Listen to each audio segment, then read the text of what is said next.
Can you guys hear me now?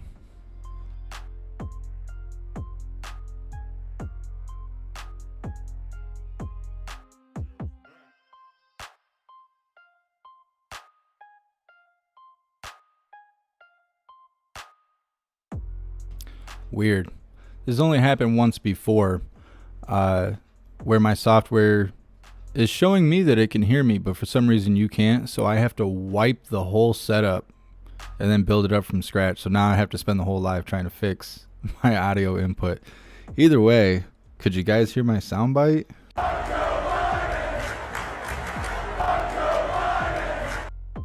I figured we needed that.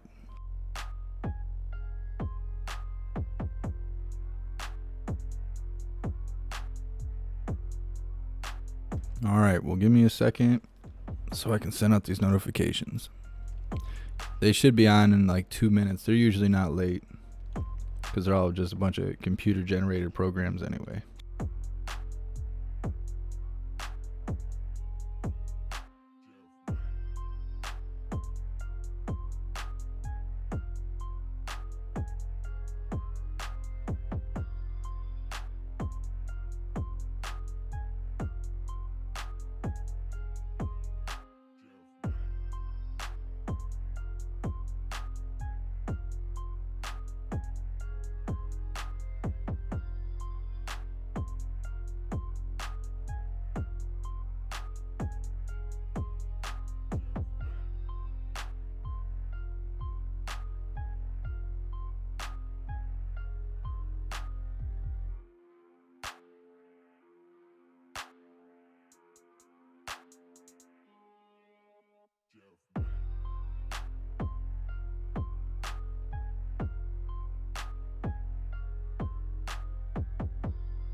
Oh yeah, I wanted to let you guys know the Odyssey is not running right now. They're down for maintenance. So anybody that's normally on Odyssey, that's why we're not live there right now.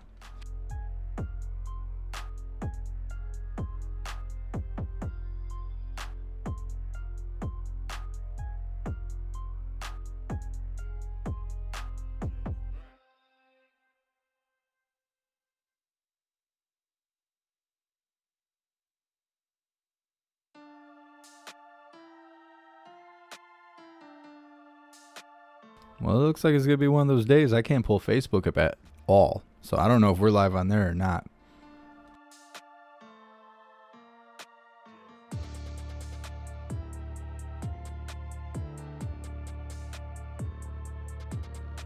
Sure, crazy. Don't you tell me what to do, you bigot. You don't know if I got pants on or not. You mind your business.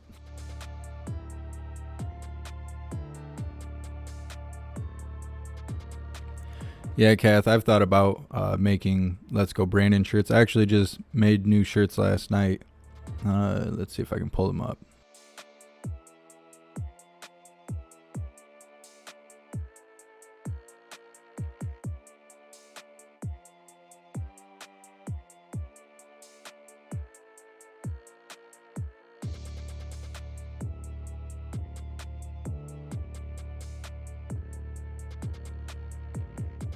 So these are the new shirts that I put together last night.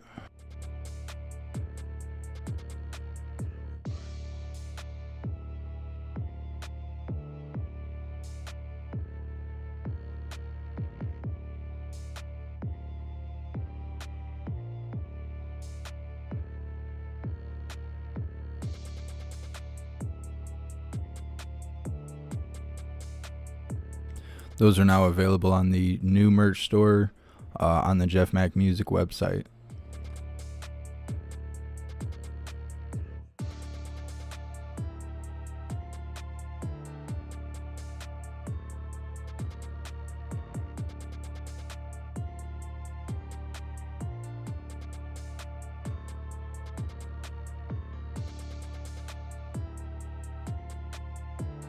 Salty Ragu, right now they're $30.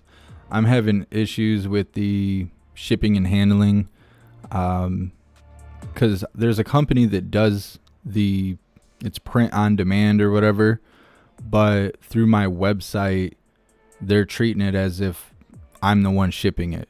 And so right now shipping and handling is free, but someone placed an order today and I had to cover their shipping and handling. And if they were any farther away, I would have been paying them for the shirt. I don't know. Get them while you can, because I don't know how much longer I'm going to be using that merch store. It's very complicated, and the prices are so high that, like, they suggested that I made the price of the shirt $45. I was like, that's too much. That's too much. So I made them $30, and then I profit like, I don't know, $2 or something off the shirt, which is not about profit to me. It's more about people, repping the brand and stuff. But if somebody buys it far enough away, it'll actually cost me money for them to buy it because of the shipping costs.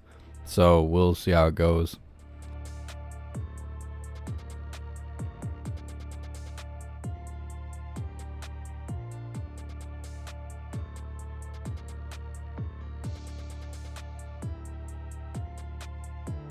Hooligan mode for masks. I don't think there's any new designs for masks. It just depends. I got to get this merch store situation settled before I can create anything new. I have a bunch of designs that are just like on hold right now. Like I have the lime green hooligan logo. I got some Pro 2A shirts or logos made up.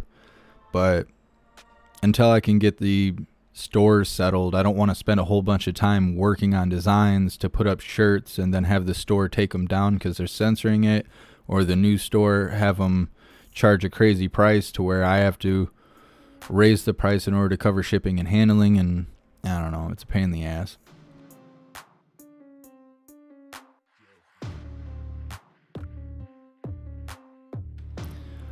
Dawn Break, they would have to do screen printing.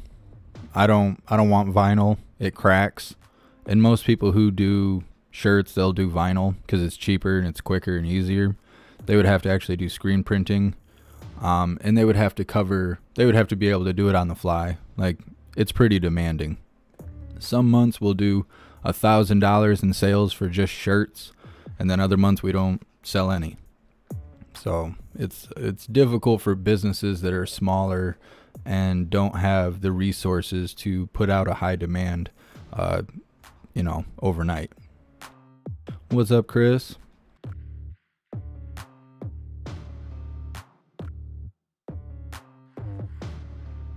What's up, Super72? Thanks for being here.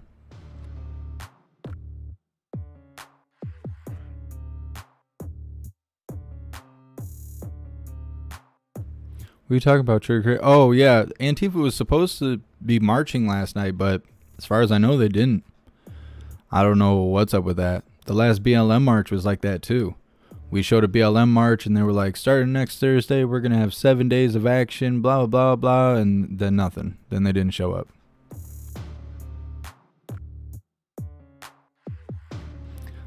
Ten Men, yeah, that's with the old merch store.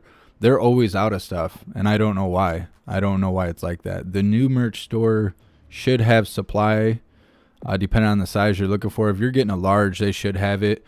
I know right now they're out of 4XL and 5XL, and extra small.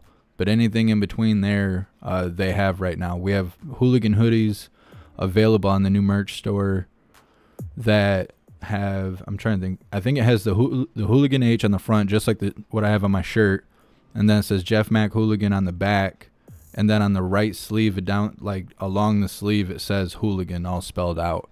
I think those hoodies are $50 right now with free shipping and handling at jeffmackmusic.com/shop.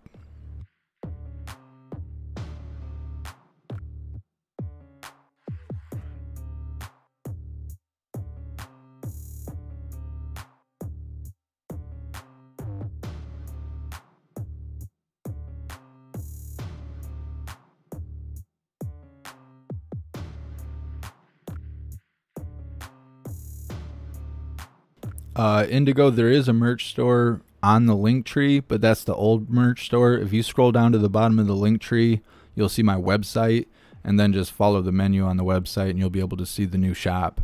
There's only like 4 or 5 items on there. I haven't put a whole lot into it yet because I want to make sure that it's going to be worthwhile before I put a bunch of work into it. But if they can't figure out this shipping situation, I don't know what I'm going to do. I might end up taking it down because they want me to calculate the shipping. And when I do that, they want to know where it's shipping from, the most common place it's being shipped to, the most common package size and weight. And I don't have any of that information.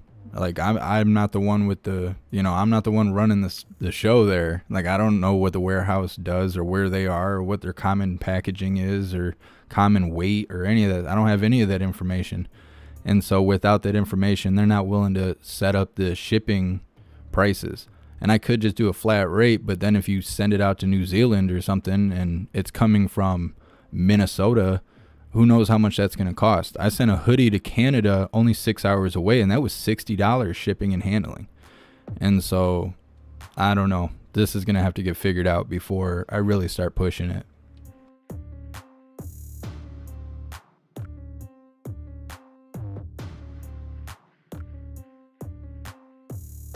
Now the C19 team is late. They're all following suit, 9 minutes late.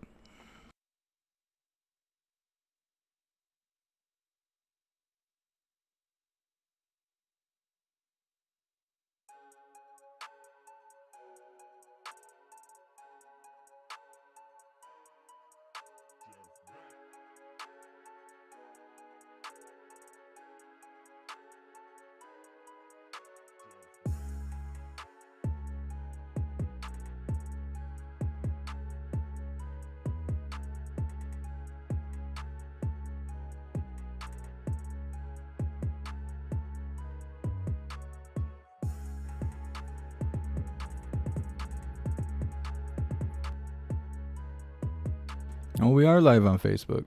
Sweet. What's up, everyone on Facebook? I don't know why Facebook's being weird. I had to actually search my own page. It wouldn't show me my page.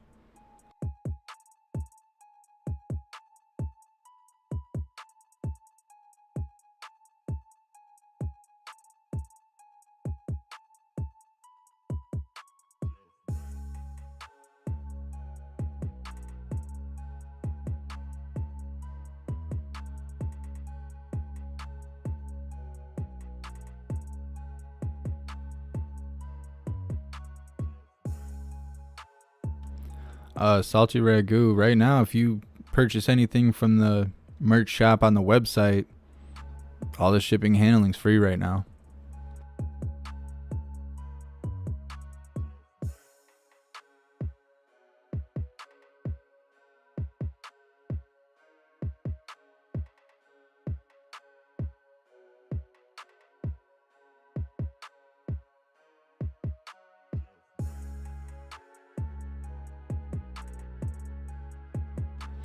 What's up, Joshua?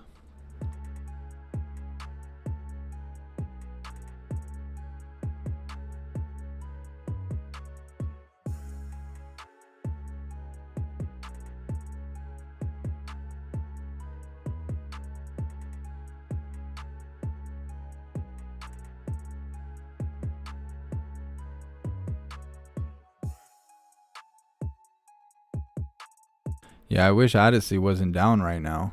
I'm like really about Odyssey. They're pretty cool. I actually follow them on Twitter now and interact with them and stuff. They're like big into supporting creators and stuff like that, and that's cool. And they're like dissing the hell out of YouTube every chance they get.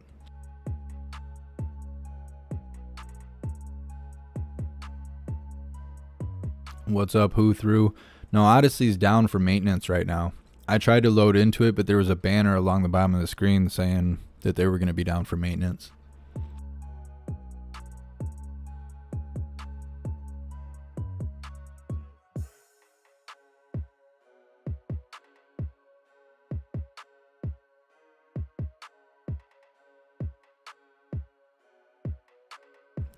All right, I'll check it out, Kath.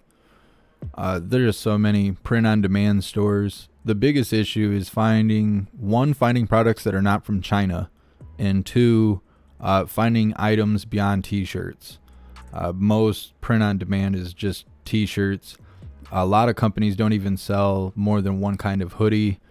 The company I'm going through right now, they have all kinds of stuff. You can get backpacks and jackets and dresses and everything. You can get everything.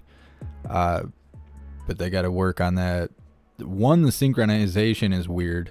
I ordered a XXL hoodie and received a small, and they told me that it was because on my store I have it set up as a XXL, but in their warehouse it's been synchronized as a small. And I was like, why would I even be able to do that? And they wouldn't write me back. Now I'm stuck with it. They wouldn't replace it or anything. So I'm like, I don't know. I'm kind of tired of giving places a chance.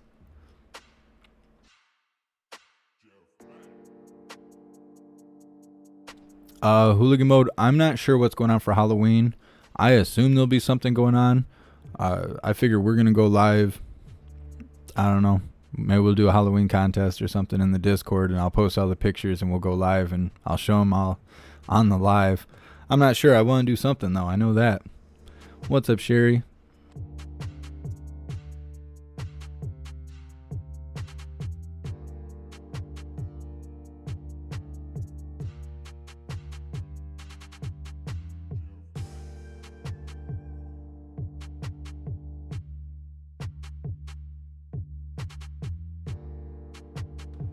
Second half, there's a bunch of websites down right now. Odyssey's not down. They're under maintenance.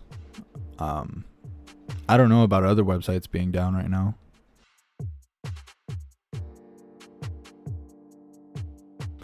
Hey, thank you so much, Lori. I really appreciate the donation and support. Thank you for being here. And don't worry about the rally picks. We were watching live. I told everyone you were there. To Drs. Walensky, Fauci, and Murthy in a moment.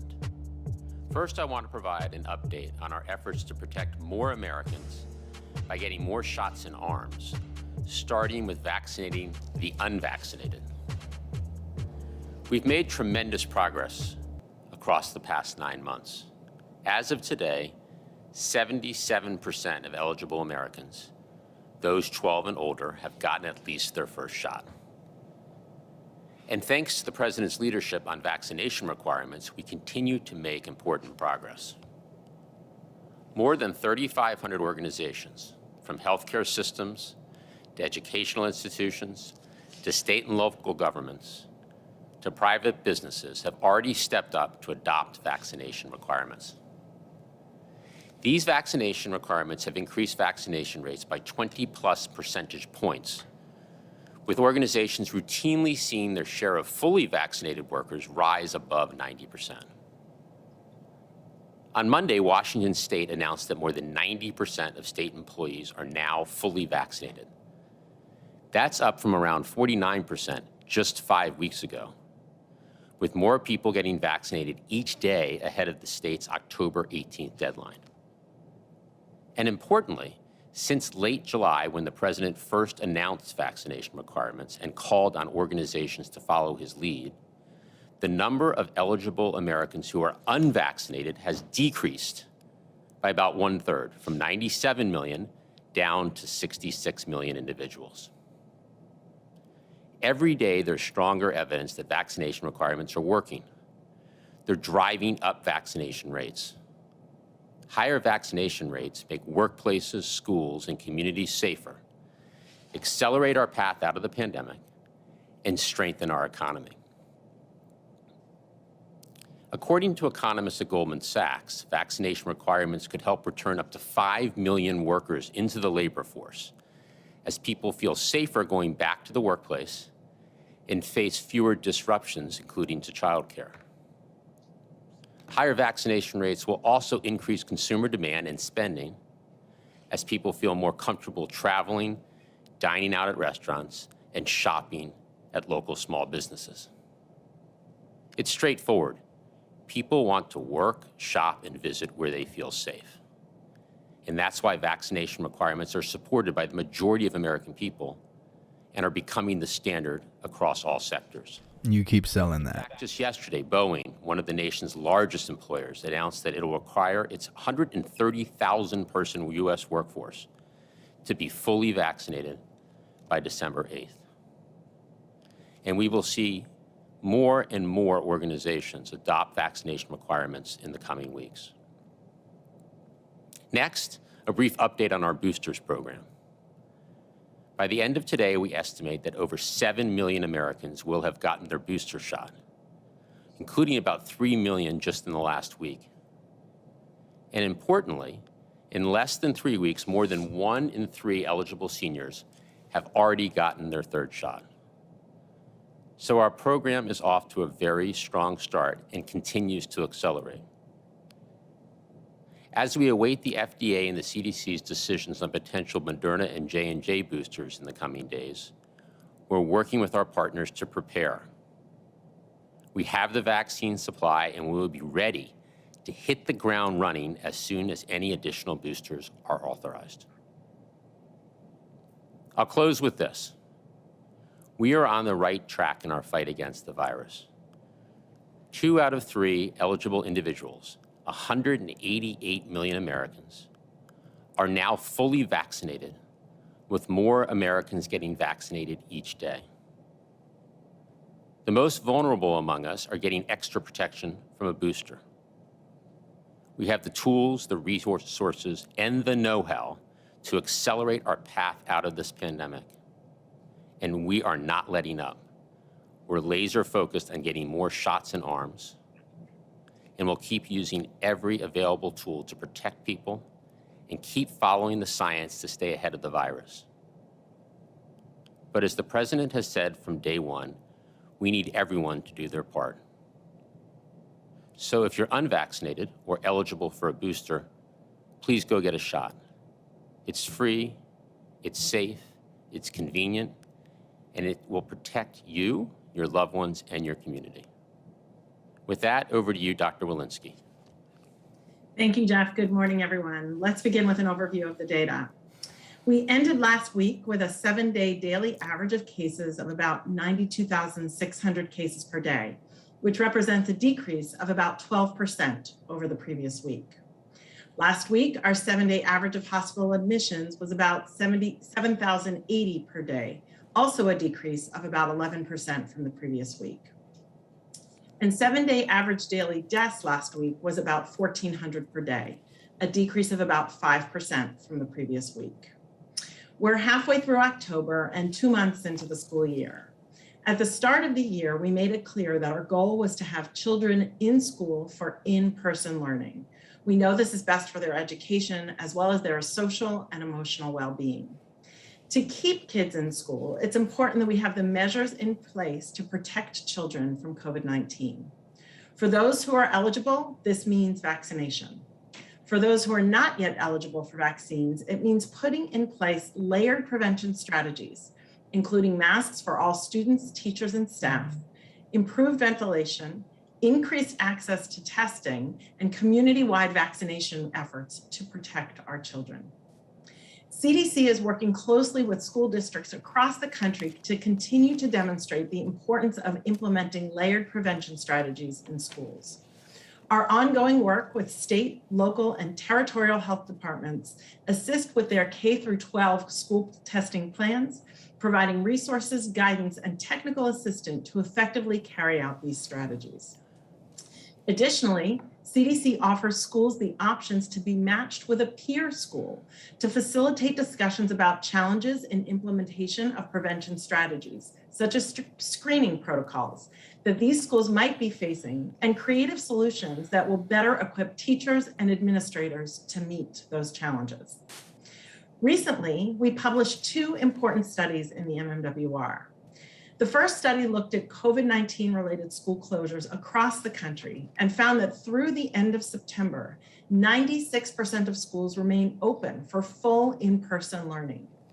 1,800 schools had closures attributable to COVID-19 outbreaks, and these closures affected nearly 1 million students. At the start of the year, we made it clear that we wanted children in school for in-person learning, and today, more than 95% are open full-time. The second study was done in collaboration with Maricopa and Pima counties in Arizona. Schools in these counties resumed in-person learning in late July.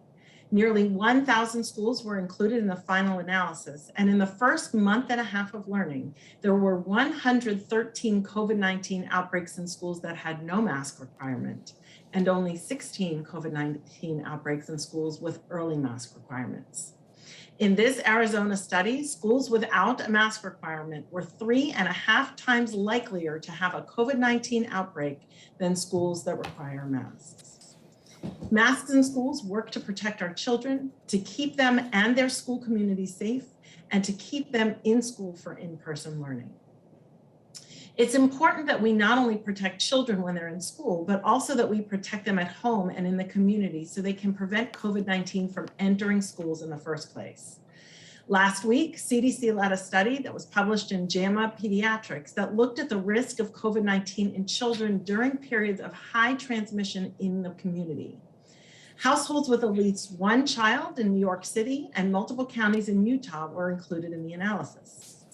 In the study, children had similar infection rates compared with adults, confirming that risk in community translates to risk inside the household and risk to people of all ages. Children were more likely to be asymptomatic than adults. A second study published in JAMA Internal Medicine showed what happens when children are surrounded by people in their household who are vaccinated. In this study, nearly 2 million people from over 800,000 families were included. Each family had between 2 and 5 family members. And the study demonstrated that as the number of family members vaccinated against COVID-19 increased, the risk to the unvaccinated family members decreased. Families with 3 or more family members vaccinated provided greater than 90% protection for those who were unvaccinated. For those children who are not yet eligible for vaccination, the best protection we can provide them is to make sure that everyone around them in the household is vaccinated and that they are wearing a mask when they are at school and during their indoor extracurricular activities. I strongly encourage those who have not yet been vaccinated against COVID-19 to consider the benefits of receiving a COVID-19 vaccine and to get vaccinated and to get their eligible teenagers vaccinated, not just for themselves, but also for their children and families. Thank you. I'll now turn things over to Dr. Fauci. Thank you very much, Dr. Walensky. Very often, my colleagues on the medical team and I get asked, where are we in this outbreak? Where are we going and where might we be as we go into the coming winter? I thought it would be useful to very briefly put this into perspective of outbreaks in general. If I could have the first slide. When one thinks in terms of pandemics, there are multiple areas that one can go through. The first is the pandemic phase of the outbreak. Much of the world, and in some respects, including ourselves, are still in the pandemic phase. As I'll mention in a moment, there is a point where you get a decline in the acceleration and a turnaround of cases, where, as I'll mention very shortly, that's where we are. But then there's the issue of control. What do we mean by control? Namely, there's a low level of infection that doesn't disrupt society in any meaningful way. For example, there are countries in Africa that used to be beset with an extraordinary amount of malaria, and now malaria is not absent, but it is very well controlled. And then there's elimination. We've eliminated, for example, polio from the United States, and except for an occasional breakthrough in unvaccinated groups, we've done the same with measles. Some countries in Africa that used to have malaria have eliminated it. And there's been only one disease that's a human disease that's been eradicated, and that is smallpox. So let's look at where we are right now with COVID-19. Next slide. As I mentioned, much of the world, and until very recently, and still we are in some aspects in the pandemic phase of the outbreak.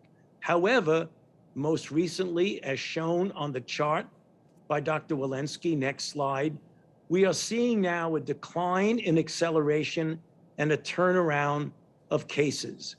Where do we ultimately want to be? As I mentioned, it is going to be very difficult, at least in the foreseeable future, and maybe ever, to truly eliminate this highly transmissible virus.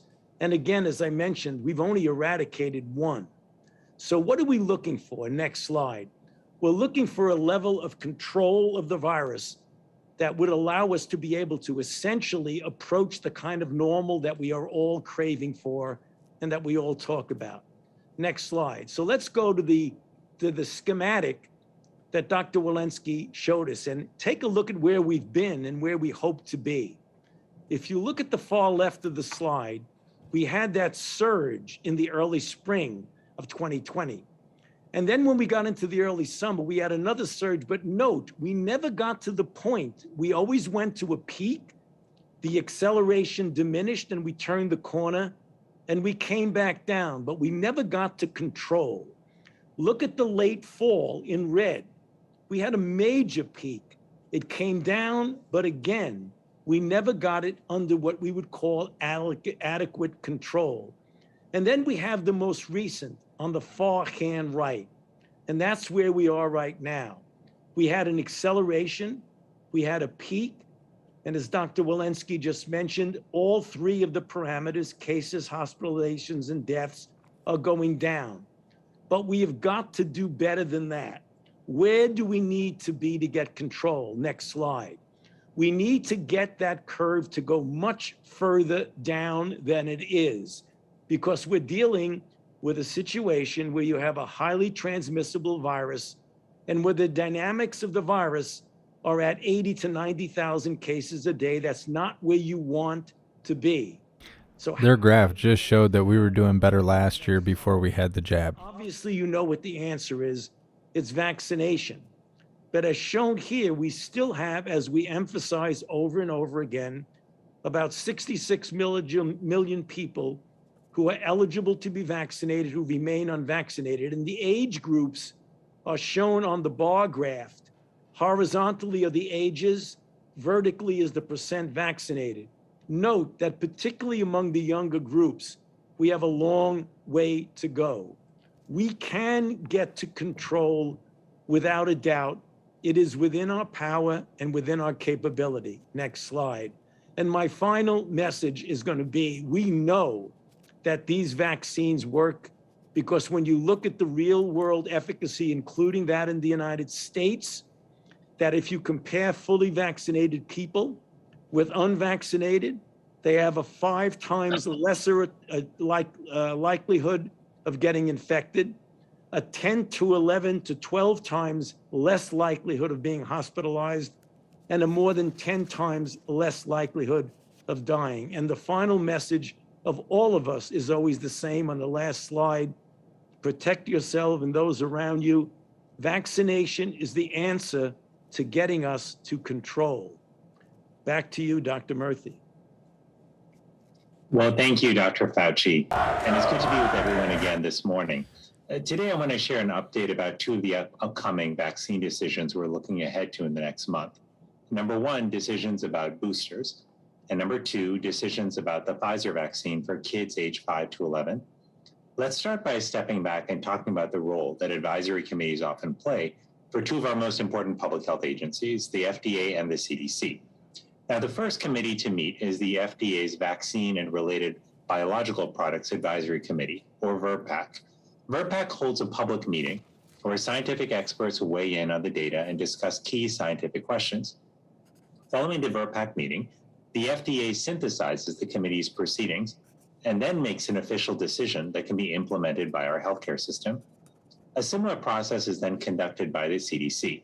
The CDC's Advisory Committee on Immunization Practices, or ACIP or ACIP, holds a public meeting where scientific experts weigh in on the data and on key questions. Then, following the ACIP meeting, the CDC takes their input into account and makes a clinical recommendation for healthcare providers. To summarize, VRBPAC offers their advice, then the FDA makes a decision. ACIP offers their advice, and the CDC makes a decision. The advisory committees are a valuable part of the process, and they provide helpful guidance to the FDA and CDC as the agencies themselves make their ultimate decisions. Now, this process is not new. It's been around long before COVID-19. During the pandemic, this same process has been implemented for major decisions, from the initial vaccine authorization for Pfizer, Moderna, and J&J, to the authorization of our vaccine for children 12 to 16, to the most recently, the Pfizer booster shot recommendations. But it's worth reviewing this process because in the next month, it will unfold again for two very important decisions. First, the decision about whether to authorize booster shots for Moderna and J&J recipients, and then the decision about whether to authorize vaccines for children under 12. Regarding boosters for Moderna and J&J recipients, VRBPAC will begin meeting tomorrow, followed by ACIP next Wednesday. So we anticipate hearing decisions from both the FDA and CDC very soon afterward. Then regarding pediatric vaccines, VRBPAC will meet beginning on October 26th, followed by ACIP on November 2nd. So we could hear decisions from both agencies, the FDA and CDC, by early November. And we will be ready to implement their recommendations as soon as we hear them. Finally, I just want to highlight that all these layers of review, the thousands of pages of data, the expert committees, and the fact that this is open to the public, they should all bolster our confidence that we have a rigorous, independent, and transparent review process for vaccines in our country. That confidence is why I will be ready to recommend to my eligible family members and friends that they get their Moderna and J&J booster shot if it's authorized. It's why I will be ready to take my 5-year-old son to get his first vaccine dose as soon as we hear the final word from the FDA and CDC. And as always, we will keep everyone updated about the final recommendations so that we can all use them to make informed decisions about our health and the health of our loved ones. Thanks for your time today. I'll turn it back to Jeff for questions. Well, thank you, doctors. Let's open it up for a few questions. Kevin? Thanks, Jeff. Reminder to keep your question to one question. First, we will go to Dave Schapper at NPR.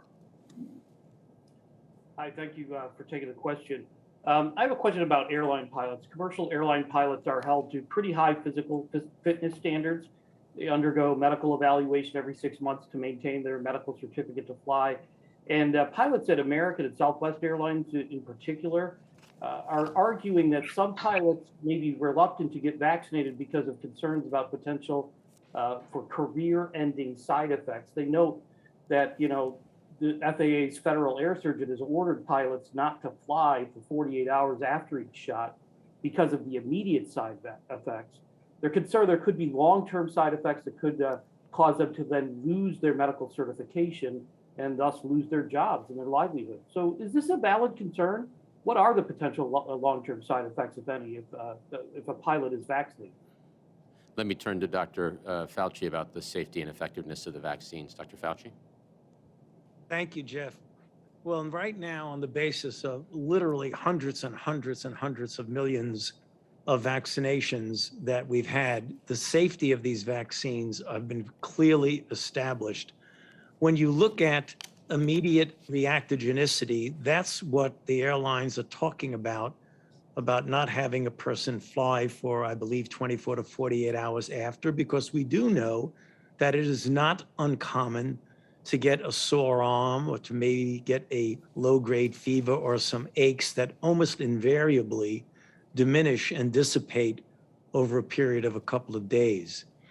The long-term effects that the people are apparently concerned about really have I'm sure there is a very, very, very, very rare exception, but the long-term effects are really essentially non-existent in the sense of anything that has been a red flag on the part of the follow-up of these individuals.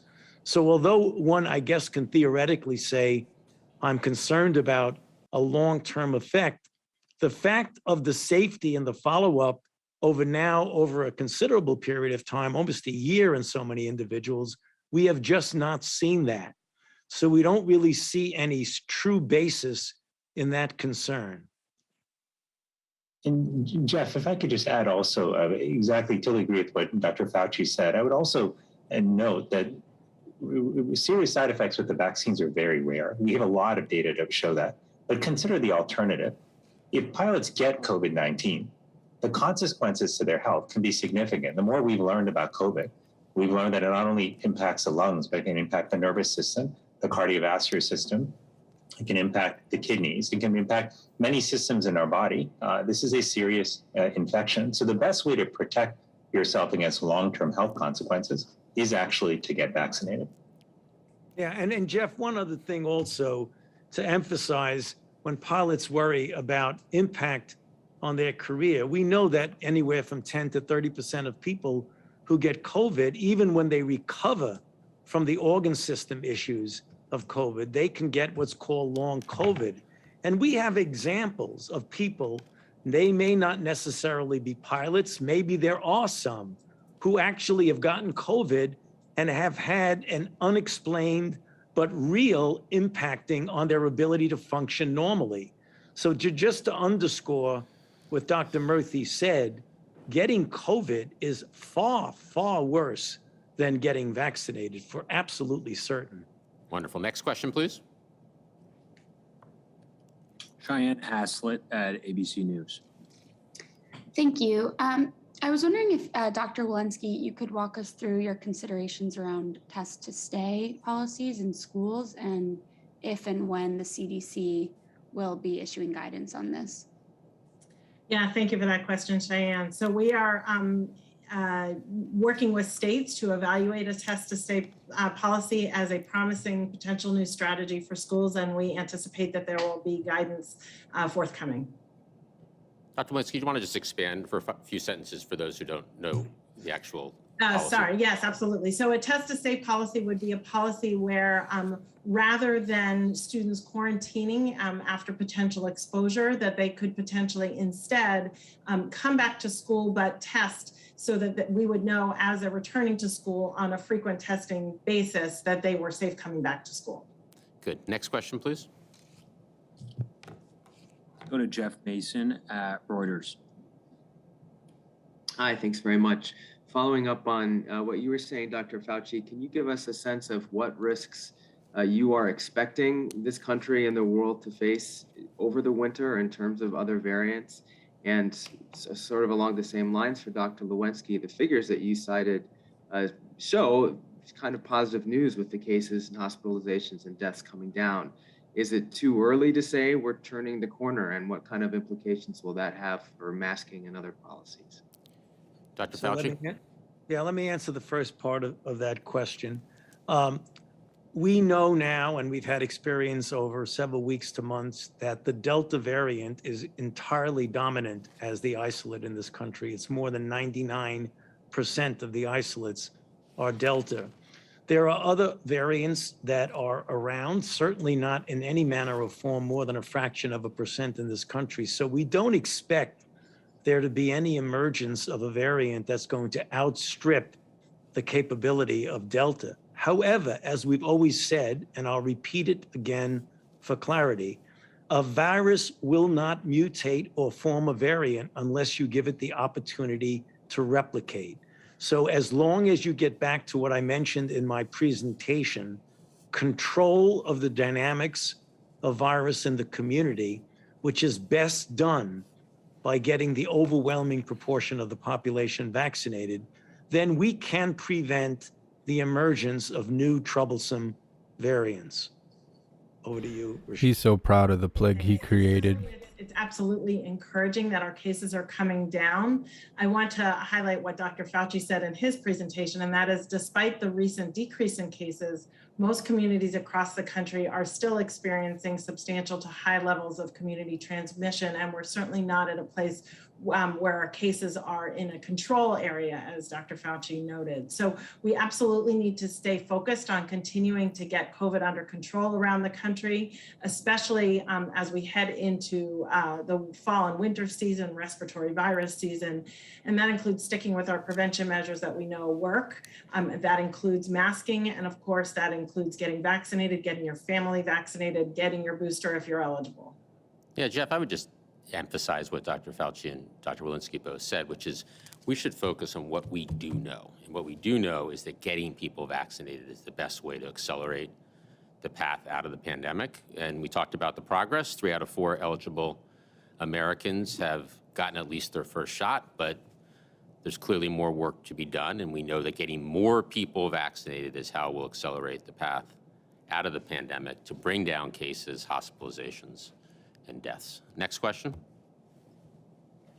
A couple more questions. Let's go to Brenda Goodman at WebMD.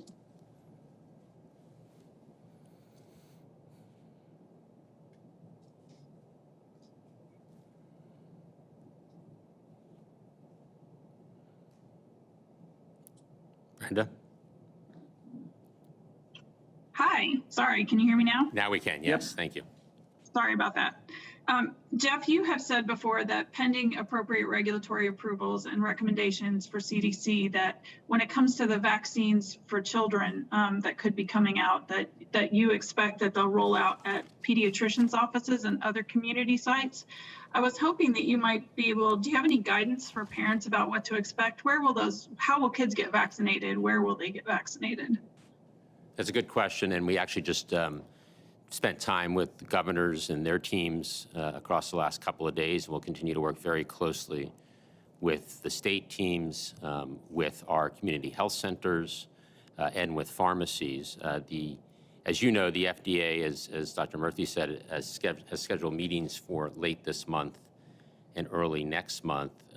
So we've been in frequent conversations, as I mentioned, with all the providers to get them prepared the same way we got folks prepared for a successful launch of the Pfizer booster campaign. We've asked governors to take steps to enroll providers, such as pediatricians, who rely heavily on pediatricians and family doctors in the vaccination program, so they can begin providing vaccinations right away. We've asked states to plan outreach and education campaigns, focus on parents and families in the communities. And we've communicated and will continue to communicate that equity, as it has been with all of our efforts, needs to be front and center. And that means ensuring that we have sites in areas of high social vulnerability and also in rural areas. If it's authorized by the FDA and CDC, we will be ready. We have the supply. I want to emphasize it's a different supply. The dose for kids is a different dose than adults, so we'll be getting different supply to providers. We'll bring that vaccine, as we've talked about, to pediatricians' offices, also directly to schools where appropriate and to community sites.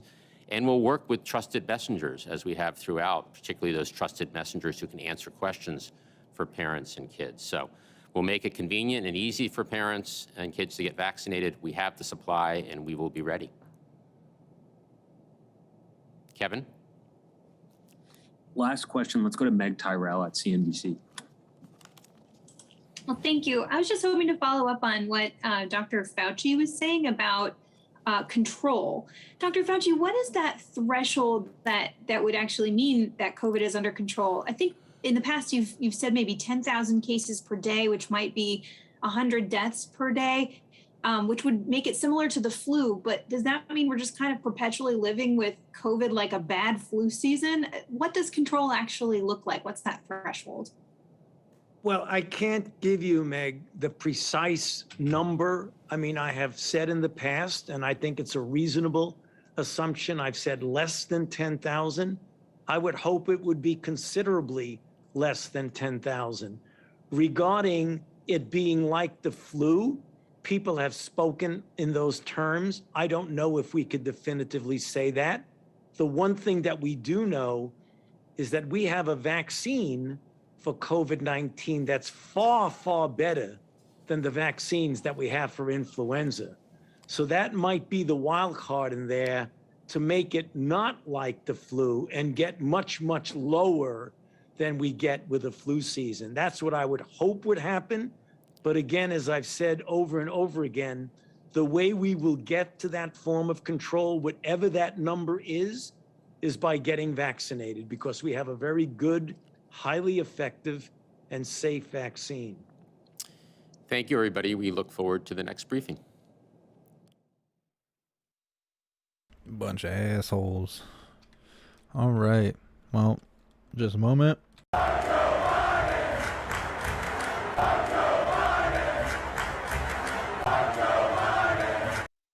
All right, let's do the pledge.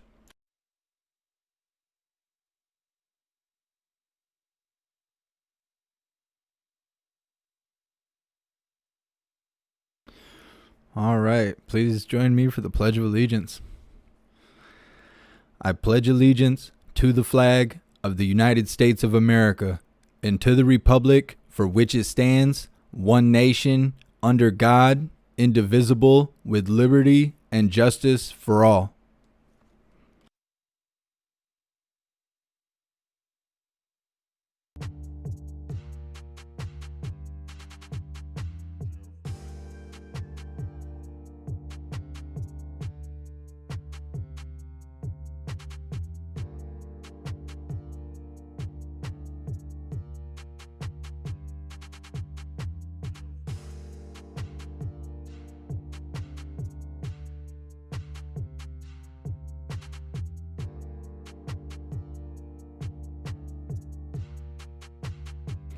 All right, everyone. That is it for this live at 1 o'clock in about an hour and 13 minutes. We will have a press briefing with Jen Balsacki. And then at 2:20, Old Man Walter is supposed to speak about the supply chain bottleneck, but it's 20 minutes before I have to leave, so I'm probably not going to be able to cover that, unfortunately, because I'd like to hear what that old ignorant bastard has to say. But we will be covering the press briefing with Jen Balsacki. And then I'm not sure what else is going on today. It seems like the last 3 things I've scheduled just did not happen for whatever reason. I guess there was some sort of protest in front of DC today, like in front of the White House, that had something to do with fossil fuels. I don't know. I didn't know what was going on until I set up this live. So I don't know if there's going to be more protesting going on later or not. Not really sure. But I will be seeing you guys in about an hour and 15 minutes or so to hear Jen Balsacki get all riled up. Hopefully Peter's there today. I don't think he was there yesterday, but hopefully he is today. For those of you that didn't see, I made new shirts. I'll show you here in a second.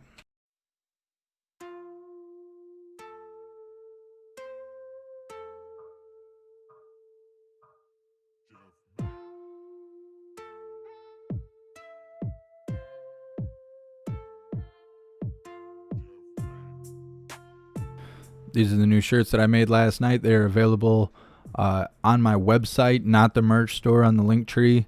So you would scroll all the way down to the bottom of the link tree, go to the website, and find the shop on the menu. It basically has that logo on the front. I'm an American and I do not comply. On the back, it has the Jeff Mack Hooligan logo, and on the right sleeve, it has the H badge. They're $30 right now, free shipping and handling. I also made hooligan flags. I haven't really been pushing it, but I made that last night.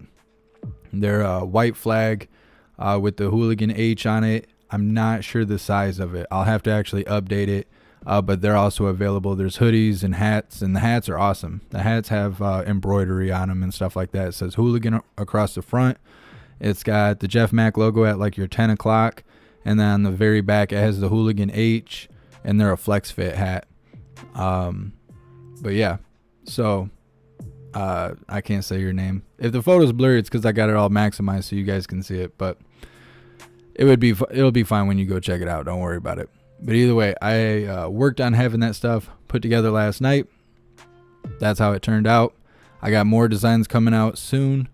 I just have to get used to this new merch store before I do that. Either way, we're going to wrap this live up. If you're new here, please subscribe or follow on whatever platform you are currently watching right now in order to be connected. We go live every single day, and by subscribing or following, you're helping my channel grow to potentially bring in new viewers to see what's actually happening around us. Let's get these shout outs really quick. Thank you so much, Lori, Lincoln Kane, and Allison, and Local Valdez. Thank you guys so much for your donations and your support.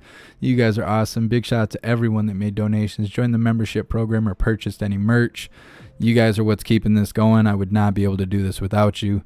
Thank you guys so much. Please join the Discord. The link for the Discord is on the link tree. I post the link tree link in the chat on all platforms when I'm no longer on the screen. So please wait and check that out. Definitely join the Discord. It is very worthwhile. If you join the Discord, you will always be notified for when and where we go live every single time we go live. There's also a general chat and as well as other chat threads for group conversation between other like-minded individuals and hooligans all around the world. There's also news coming in from all around the world on the news board that is more news than you can read in a day, and it's the best way to stay up to date with what's happening around you. So please join the Discord. Oh, and big shout out to CAD Audio. I keep forgetting to do this. CAD Audio has endorsed us. They sent me this microphone. This is a M179 cardioid microphone. They're not politically involved in anything. They just make great professional audio equipment. So if you mess with audio, definitely check out CAD Audio. Their link is in the bottom of the description. So thank you guys so much for being here. I will see you on the next live in about an hour. So until then, stand tall, shine bright, and that's a wrap.